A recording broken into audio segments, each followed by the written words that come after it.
नमस्ते। जम्मू कश्मीर से ये खबर आ रही है कि जो इंक्रोचमेंट हटाने का अभियान चल रहा था, इल्लीगल ज़मीन पे जो कब्ज़े थे, रोशनी स्कैम के थ्रू या और भी जिस तरह से थे, वो खाली कराई जा रही है ज़मीनें सारी, एलजी साहब के आदेश पे।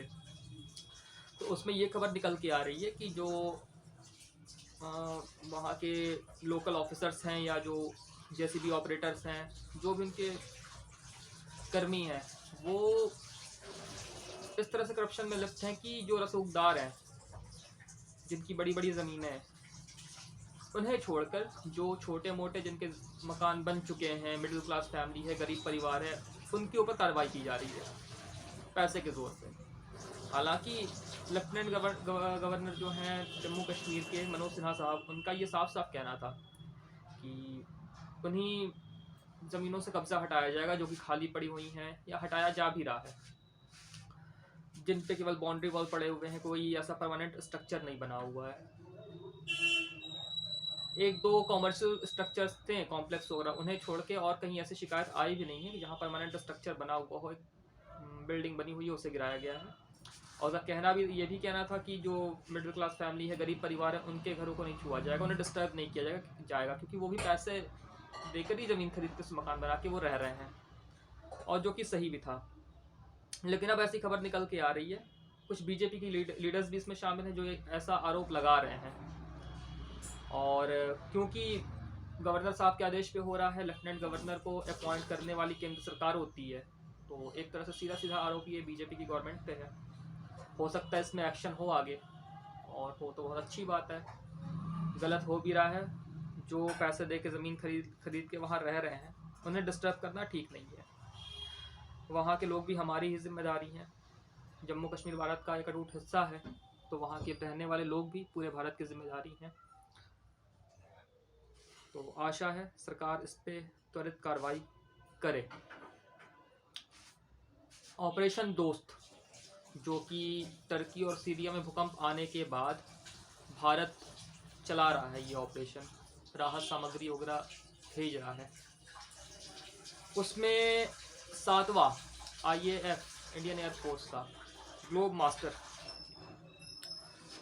6 पहले जा चुके थे, 7वां अभी गया है, आज लैंड किया है वहाँ पे ये लगभग 13 टन जो है टर्की के लिए मेडिकल इक्विपमेंट्स और भी राहत बचाव के जो सामान होते हैं उन्हें लेके अपने स्टाफ के साथ पहुँचा है। इसमें 13 टन टर्की के लिए है और 24 टन सीरिया के लिए है। इसमें वेंटिलेटर बेड है, मेडिकल इक्विपमेंट्स हैं, दवाइयाँ हैं, कपड़े हैं, ज़रूरत के सारे सामान जो कुछ भी होता है लगभग, और खाने पीने के सामान है, एनेस्थीसिया मशीन, तमाम तरह की जो भी ज़रूरत की सामान होती हैं, टेंट वगैरह, रेनकोट, जैकेट्स, सारे कुछ वहाँ पहुँचे हुए हैं। तो ये 7वां ग्लोब मास्टर पहुँचा है, और मरने वाले लगातार बढ़ते ही जा रहे हैं, लेकिन काफ़ी तेज़ी से इसको चालू किया जा रहा है। हालांकि कुछ लोग कह रहे थे कि सबका फोकस जो है वो टर्की पे है क्योंकि वो यूरोपीय यूनियन में आता है, सीरिया पे किसी का ध्यान नहीं है। तो ऐसा नहीं है, भारत तो शुरुआत के दिनों से ही सीरिया पे काफ़ी फोकस किया हुआ है, और इसकी पूरी कोशिश रही है कि टर्की और सीरिया दोनों जगह समान मात्रा में सामान पहुँचे, राहत पहुँचे। भारत की ये कोशिश है। सीरिया के लोग भी काफ़ी अच्छे और अमन पसंद हैं, मॉडर्न ख्यालों वाले हैं। वो तो जब से वहाँ पे इस्लामिक स्टेट वाले पहुँचे हैं तब से वहाँ का बहुत बुरा हाल हो रखा है। वहाँ के लोगों में कोई दिक्कत नहीं है, परेशानी नहीं है, अच्छे लोग हैं।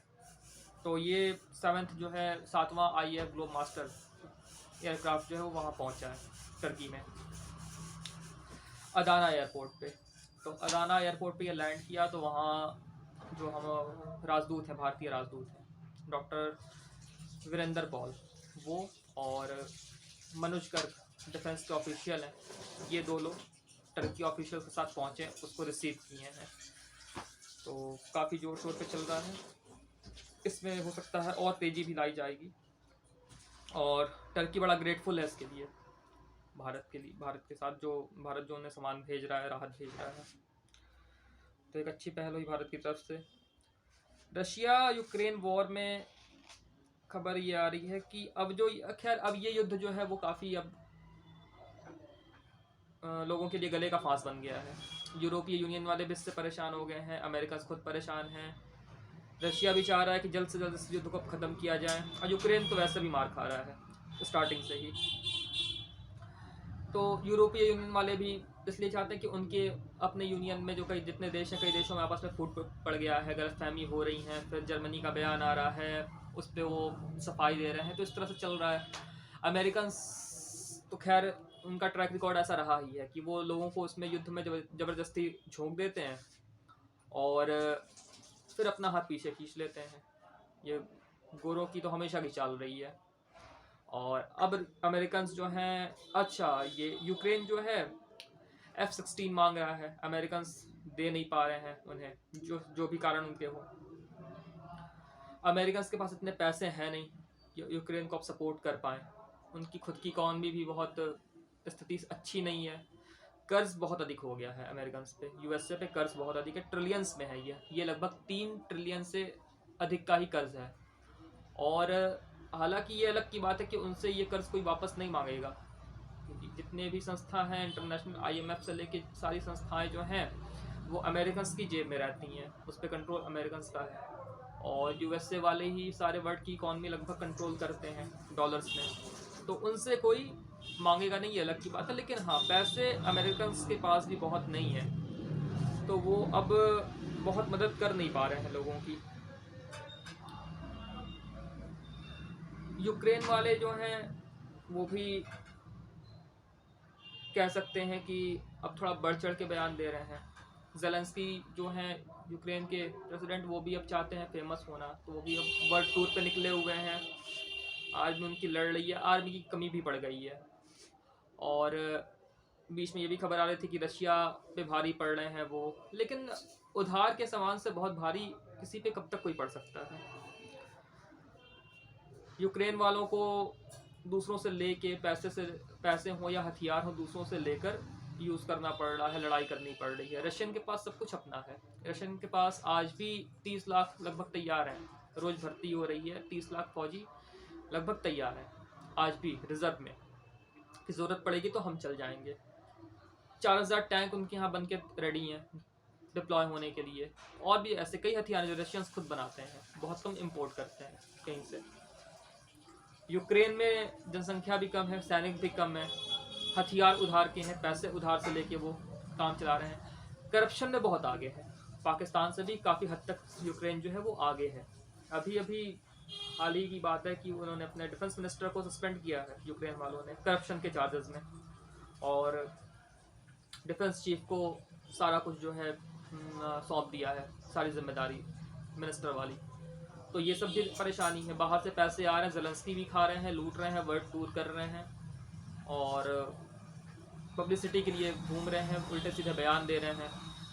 अभी हाल ही में जो प्रवक्ता हैं उनका बयान आया हुआ है कि, एक मिनट, यूक्रेन रूल्स आउट टेक,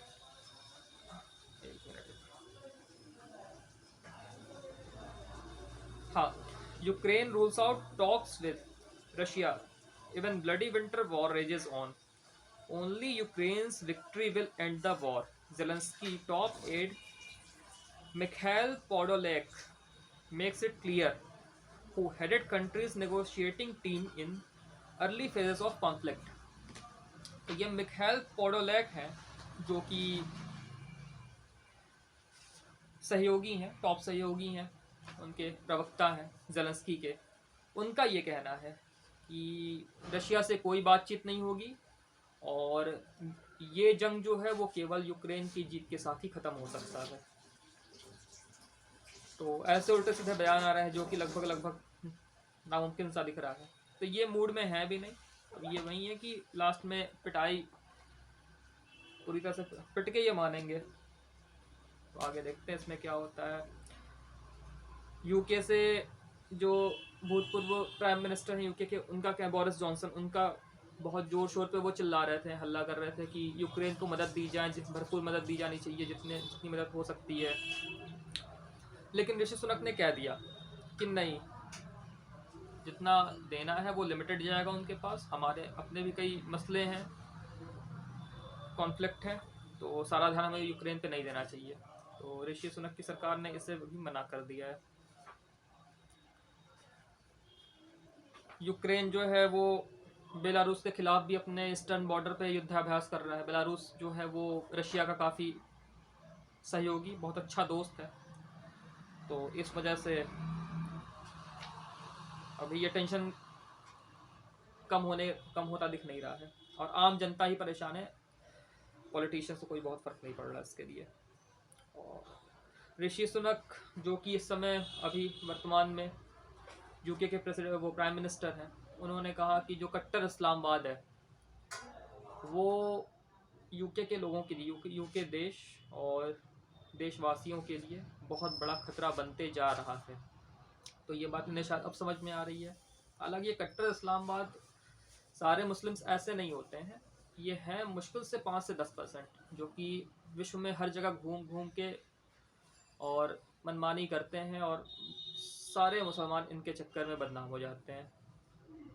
इनकी सोच यही होती है। अच्छा, इसमें से मैक्सिमम पाकिस्तानी मिलते हैं, जो कि हालांकि देखें एक तरह से जो एक्चुअल मुस्लिम्स हैं सऊदी वाले, वो इन्हें मुस्लिम्स मानते नहीं है पाकिस्तानी को, लेकिन यहाँ के जो रेडिकल्स हैं, कट्टर हैं, वो पाकिस्तान छोड़ के भागते हैं और जगह जगह जाके गंदगी फैलाते हैं। इन्हीं 5-10% की वजह से पूरी मुस्लिम कम्युनिटी विश्व में बदनाम होती है, उन्हें शक की निगाहों से देखा जाता है। ओवरऑल ईयू के जो राजदूत हैं भारत में, ईयू के राजदूत टॉमस निकलसन भारत में राजदूत हैं।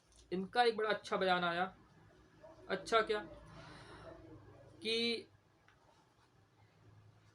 अफ़गानिस्तान जो है वो, अफ़गानिस्तान की राजधानी कहाँ, काबुल, काबुल जो है वो एक टाइम बॉम्ब बन गया आज के डेट में टेररिस्ट को लेके। वहाँ वहाँ पे उनका कहना है कि अलकायदा, लश्कर तैयबा, जैश, ये सब जो हैं अफ़गान धरती पे, अफ़गान मिट्टी पे एक टाइम बॉम्ब बन के बैठे हुए हैं, किसी वक्त ये फट सकते हैं। उनका ये आरोप जो था सीधा सीधा अफ़गान तालिबान के ऊपर था, कि तालिबान जो है, अफ़गान तालिबान जो है वो अपने वादे को निभा नहीं रहे हैं, और आतंकवाद के खिलाफ जो कार्रवाई का उन्होंने वादा किया था कि हम सत्ता में आके आतंकवाद पे कार्रवाई करेंगे, उस पर वो खरे नहीं उतर रहे हैं और अपने वादे से वो मुकर रहे हैं। दाइश, ISKP खोरसान प्रोविंस में काफ़ी इनका मतलब इनकी एक्टिविटी बढ़ते जा रही है। खोरासान प्रोविंस में, खोरासान प्रोविंस जो है वो पाकिस्तान के बलूचिस्तान के आसपास का एरिया है, बलूचिस्तान के पास का बॉर्डर का एरिया है खोरासान प्रोविंस। वहाँ पे ये ISPK या डाइश जो कहते हैं, एक आतंकवादी संगठन है, डाइश या ISPK, ये इस्लामिक स्टेट का ही एक एफिलिएट है, जो कि पाकिस्तान, ताजिकिस्तान, उज़्बेकिस्तान, अफ़गानिस्तान, उधर के बॉर्डर एरिया में, ईरान के कुछ बॉर्डर एरियाज़ में ये एक्टिव रहते हैं काफ़ी। तो उन्हें दाइश या फिर ISKP, Islamic state Khorasan province कहा जाता है। तो EU के राजदूत का ऐसा कहना है कि इनकी एक्टिविटी जो है वो खोरासान प्रोविंस में बहुत अधिक बढ़ गई है, और अफ़गान मिट्टी पे ये संगठन जो है एक टाइम बॉम्ब की तरह बनकर बैठे हुए हैं, और इनका कनेक्शन जो है वो कहीं ना कहीं TTP से भी मिलता है, तहरीक तालिबान इन पाकिस्तान, जो कि पाकिस्तान में इस समय बहुत हद तक तबाही मचा के बैठे हुए हैं। और अभी आज की खबर आ रही है कि खैबर पख्तूनख्वा में एक TTP का आतंकवादी ऑटो रिक्शे में अपने आप को ब्लास्ट कर लिया। एक आर्मी कॉन्वॉय के पास काफिला जा रहा था आर्मी का, तो उसमें 3 जवान शहीद हो गए उनके। तो TTP से भी ISKP का जो है वो काफ़ी हद तक कनेक्शन माना जाता है। कनाडा के ऊपर भी एक अनआइडेंटिफाइड ऑब्जेक्ट दिखा, जैसे अमेरिका के ऊपर बैलून एक दिखाई दिया था, चाइनीज़ बैलून। कनाडा के ऊपर भी एयर स्पेस में एक ये यूएफओ घूम रहा था, बैलून टाइप का कुछ था। तो उसे अमेरिकन जेट फाइटर F-22 ने आज उड़ा दिया उसे। जस्टिन ट्रूडो का ट्विटर पे अभी 1-2 घंटे पहले दोपहर के आसपास में उनका ट्वीट आया था कि वो ऑब्जेक्ट जो था वो कैनेडियन एयर स्पेस को वॉयलेट कर रहा था। इस वजह से अब ये चाइनीज़ था, क्या था इसकी अभी पुष्टि नहीं हो पा रही है उसमें, लेकिन हाँ ये था कि अमेरिकन जेट्स ने उसे उड़ा दिया है F-22 ने।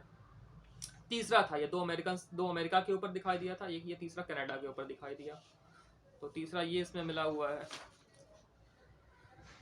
इसी के साथ IMF की टीम जो थी वो अभी पाकिस्तान से वापस जा चुकी है 9 फरवरी को, और ये कहा गया पाकिस्तान से उनके द्वारा कि वर्चुअल आपके कांटेक्ट में हम लोग रहेंगे, फ़ोन पे या वीडियो कॉलिंग पे, वीडियो कॉन्फ्रेंस में, मीटिंग से, वर्चुअली मीटिंग में हम लोग आपके कांटेक्ट में रहेंगे।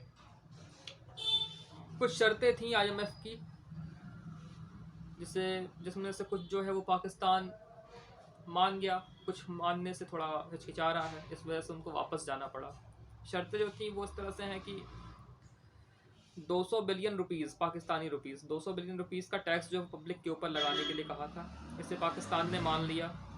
इलेक्ट्रिसिटी का जो रेट था वो बढ़ाने के लिए कहा, इसे भी मान लिया गया पाकिस्तान के द्वारा। इसके बाद सब्सिडी ख़त्म करने के लिए कहा गया इलेक्ट्रिसिटी से, उसे भी मान लिया गया। पेट्रोल महंगा करने के लिए कहा गया। ये सब तमाम शर्तें जो हैं वो मान ली गई पाकिस्तान की तरफ से। जिस पे सहमति नहीं बन पाई है वो था कि 600 billion rupees, 600 billion Pakistani rupees का जो आर्मी बजट है उसमें कटौती करने के लिए कहा गया था। तो इस पे पाकिस्तान जो है वो अभी कुछ साफ साफ जवाब नहीं दे पा रहा है, हालांकि लगता नहीं है कि वो कम करेंगे। और अच्छा, अजीब बात है कि फीफा वर्ल्ड कप जो कतर में हुआ था उसमें पाकिस्तान की आर्मी को सिक्योरिटी के लिए बुलाया गया था। आर्मी के कुछ लोग वहाँ गए हुए थे सिक्योरिटी के लिए कतर में। तो उस सिक्योरिटी के बदले इनका जो पेमेंट आया, ये बिल बना के भेजे थे $2 बिलियन का। पाकिस्तान आर्मी जो थी सिक्योरिटी का बिल कतर को भेजी थी $2 बिलियन का। तो वो $2 बिलियन का पेमेंट इनको मिल गया है। अभी वो पता नहीं है कि वो उन पैसों का हुआ क्या। $2 बिलियन वहाँ से पेमेंट हुआ है, उसका अता पता नहीं है। और $1.2 बिलियन के लिए जो है ये IMF के आसपास घूम रहे हैं, हर बात मानने को मजबूर हैं। तो ये भी थोड़ा समझ से बाहर है। आसिम मुनीर जो थे वो पाकिस्तानी आर्मी चीफ, वो भी कोशिश में लगे हुए हैं। अभी हाल में ही था कि वो लंदन गए हुए थे, UK में थे, और कल वो वहाँ से आबू धाबी UAE में पहुँचे हैं। देखते हैं किस हद तक उन्हें सफलता मिल पाती है। कोशिश में हर कोई लगा हुआ है अपने स्तर से। आटे की बड़ी किल्लत है वहाँ पे। 14 फरवरी से जो मिल मालिक हैं आटे के, उनका ये कहना है कि हम स्ट्राइक पे जाएंगे, हड़ताल पे, कि अब जो सुविधा चाहिए थी, जो भी रॉ मटेरियल चाहिए था वो हमें मिल नहीं पा रहा है। स्थिति हमारी बहुत ख़राब हो गई है, तो अगर ये सही नहीं किया जाता है तो हम 14 फरवरी से हड़ताल पे जाएंगे। तो मिल मालिकों का ये अल्टीमेटम मिला हुआ है पाकिस्तानी सरकार को। एक इकोनॉमिक सर्वे के अनुसार ये बताया गया कि $6 बिलियन का जो $6 बिलियन की ज़रूरत है पाकिस्तान को इस समय 31 मार्च तक, केवल कर्ज और उनके कर्ज के लिए, अपने उसको मतलब कि इंस्टॉलमेंट वापस करने के लिए, या फिर EMI हो, इंटरेस्ट हो, उन्हें भरने के लिए 31 मार्च तक केवल $6 बिलियन। इसके अलावा जो उनकी अपने खर्च हैं, इकॉनमी है, वो अलग से होने चाहिए। तो स्थिति बहुत ही भयावह वहाँ चल रही है बिल्कुल।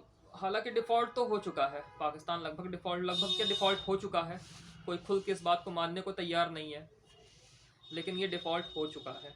हर चीज़ तो बाहर से वहाँ पे आती है, हर चीज़ वहाँ इंपोर्ट की जाती है, तो पेमेंट ऑब्वियस सी बात है कि वहाँ डॉलर में ही होगा। डॉलर इनके पास है नहीं। खाने से खाना हो, दवाई हो, हर चीज़, मैक्सिमम लगभग ओवरऑल ऑलमोस्ट सारी चीज़ें इनकी बाहर से इंपोर्ट होती हैं। डॉलर है नहीं इनके पास। ऐसा कोई इनकी टेक्नोलॉजी बहुत आगे नहीं है पाकिस्तानियों की कि ये उसको संभाल ले जाए आगे।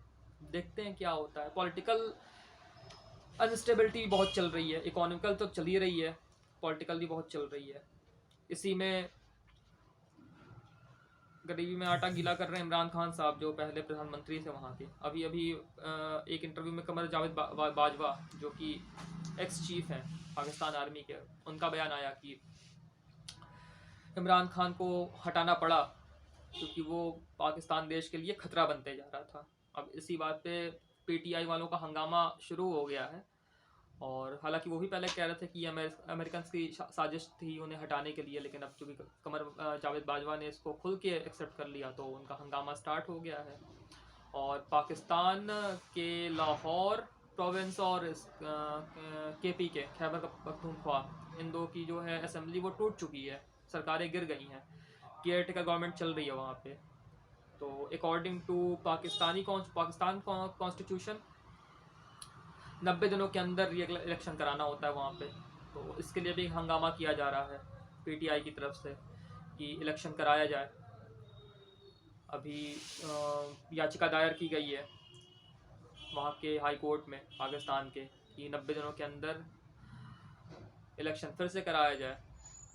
और सरकार आर्मी अब इसके लिए तैयार है नहीं, क्योंकि पैसे नहीं है इलेक्शन कराने के लिए, और दूसरा सिक्योरिटी दे पाना बहुत मुश्किल है। तो हालांकि देखिए क्या होता है। अभी अभी पाकिस्तान के ही ननकाना साहिब से खबर आ रही है कि ब्लास्फेमी के आरोप में, ईश निंदा, मोहम्मद साहब की निंदा के आरोप में एक व्यक्ति को गिरफ्तार किया गया था ननकाना साहब थाने में। लेकिन भीड़ जो थी वो आउट ऑफ कंट्रोल होकर थाने में घुस गई और उस आदमी की मॉब लिंचिंग कर दी गई है। भीड़ ने उसको मार डाला, घसीटते हुए उसकी बॉडी को ले जाकर जला दिया वहाँ पे। तो ये सब चल रहा है वहाँ, स्थिति बहुत ही भयावह है। अब उम्मीद है सब सही हो जाए तो अच्छी बात है, ये तो देखते हैं आगे क्या होता है। तो आज के लिए बस इतना ही, मिलते हैं फिर किसी नए वीडियो में। धन्यवाद।